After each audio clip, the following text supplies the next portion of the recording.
Hey YouTube, welcome back to my channel. It's eMoney Honey here. I hope everyone is doing great, and if you guys are taking classes or not, I hope you guys are succeeding in them. I know that this semester has been a kind of weird semester, but as you guys can tell from the title of today's video, I'm going to be talking to you guys about my apartment journey and moving out during nursing school. I felt like it's something that is not really talked about a lot. Obviously, like the apartment journey is, but because I see that like all the time on YouTube. But when it comes to doing it during nursing school, not too many people do it, especially single people who, you know, you're just doing it by yourself like me, or maybe you're doing it with a boyfriend, girlfriend, something like that. But I just took a leap of faith and I moved out during foundations, and people looked at me like I was crazy. Everyone was like, don't do it. And I was looking for YouTube videos and stuff to basically see like if other people were moving out during nursing school, especially so close to the start of nursing school, because like I said, I moved out during foundations, so that was literally my first semester, and not too many people do it, and I can definitely see why, because it is a lot of money, it's a lot more time, and obviously the responsibility of everything. So I'm not making this video to like glamorize living on your own or anything like that, because it's not from that. But I did want to make this video because I feel like not too many people do it, and if they do it, they're not posting it on YouTube.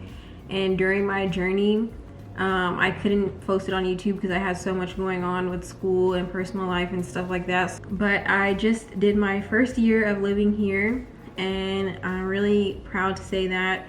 And let me just back up and tell you guys, like when I first decided to move in, I was super nervous, but I was super excited.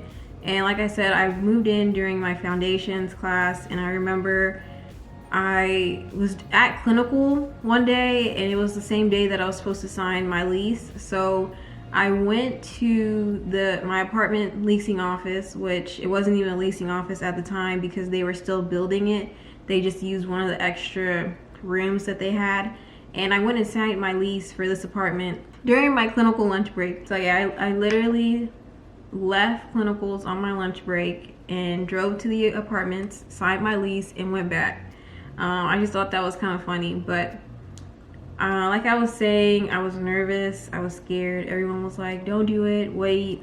And I'm glad I didn't listen to anybody else. I'm glad I went ahead and took the leap of faith.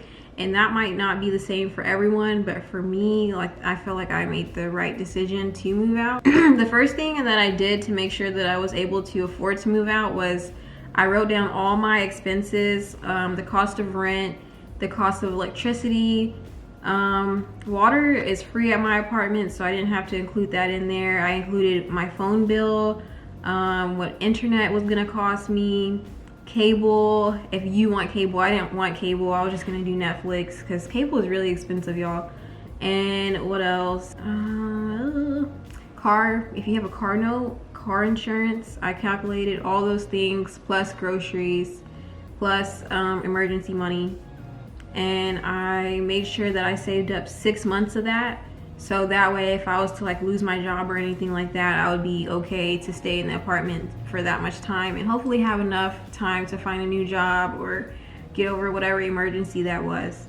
So that's what I did. As far as a job goes, so I actually really lucked up with the job that I got, because I got a job with a company that basically gave me a huge discount on everything, like internet and cable. I got a major discount through them with the company, and I was also getting paid hourly and commission. So the hourly pay wasn't bad, but it wasn't enough to give me a lot of extra money. Like I would have been living paycheck to paycheck, but the commission was great. So the commission basically was helping me out with my bills and being able to put money into savings and things like that. So one thing I did was, when I was living with my parents, I made sure that I kept my expenses super low.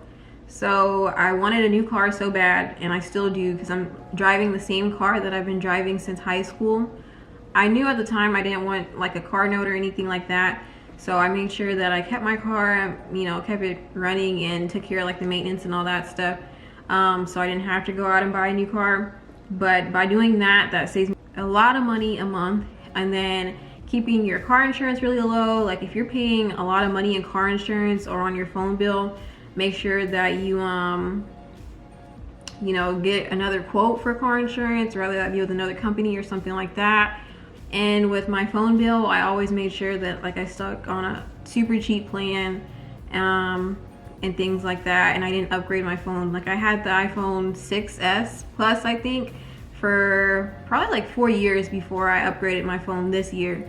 And that's how I'm able to make sure that I can afford to live on my own and stuff like that. But like I was saying, the job that I was working was hourly plus commission. So obviously in nursing school, you're not able to work a ton of hours.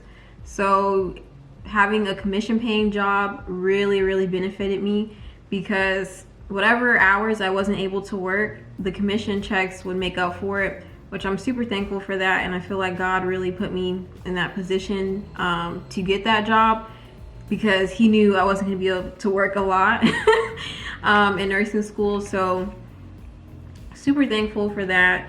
So if you guys are, you know, thinking about moving out in nursing school and, you know, you're looking at jobs, definitely look at commission-based job. Definitely look at jobs that have commission. They're not the easiest jobs at times, but they make up for it when you don't have to work as much, but you're still getting paid a decent amount. And like I said, the company gave me a huge discount on cable and internet, so that lowered my bill just for, you know, working at that company. And another thing that you want to keep in mind is while you're living at home, you might want to start saving money for stuff like, or even buying. So you might want to start saving money or buying stuff like dishes, or start saving for a couch and a lot of household stuff. Like you never realize how much stuff you need until you move out on your own, like rugs, bathroom stuff.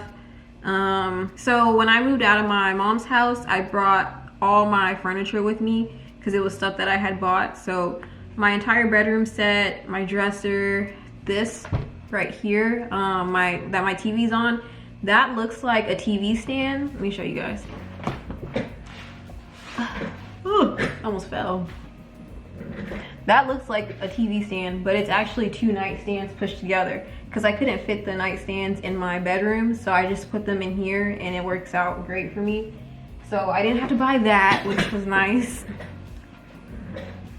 So just like stuff like that, like if I would have had to buy all that stuff, you know, at one time, that would have been really rough on my pockets, but thankfully I didn't have to do that. All that furniture stuff, just try to make sure that you are buying it now or saving for it. Even like a vacuum, that can be pretty expensive depending on the one you get.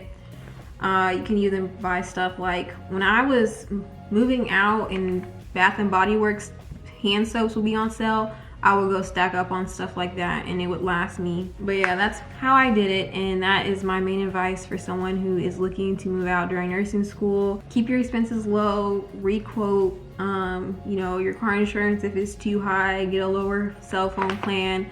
Keep all your bills as low as possible, so when you move out, you're not like stressing over the money side of it.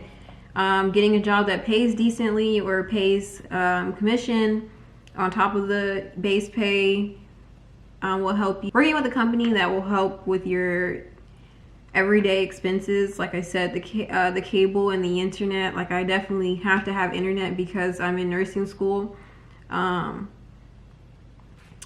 and having a 6-month emergency fund so that if anything goes wrong, if anything happens, you can always have enough money to pay rent. So always live within your means. Don't live on credit cards or anything like that. Definitely just know how much you can afford and don't overspend. And another thing too is see how much you can afford before you move into the apartment. So just make sure that you guys are paying attention to the money side of it, about it too, because it's totally different obviously living by yourself than living at home. Like, I'm making my dinner almost every night, so keep groceries in mind with those expenses, because when you live on your own, you might not be able to afford groceries. You might not be able to afford eating out all the time. If you're not the type of person that likes to cook, then you won't be able to, you'll have to cook because you just can't afford to eat out like you used to. And of course, you can always ask your family members, do like a registry, and ask family and friends to buy stuff off your registry. That can help out a lot. But other than that, I've been loving living by myself. I've had a wonderful experience so far, just getting my own first apartment. And that's basically it. If you guys have any questions, please leave them down in the comment section, or I'm gonna put my Instagram in the comment section as well, so you guys can message me if y'all have anything that y'all want to say, or any questions. But thank you guys so much for watching this video. I hope that this video was helpful for you guys, and I will see you next time. Bye.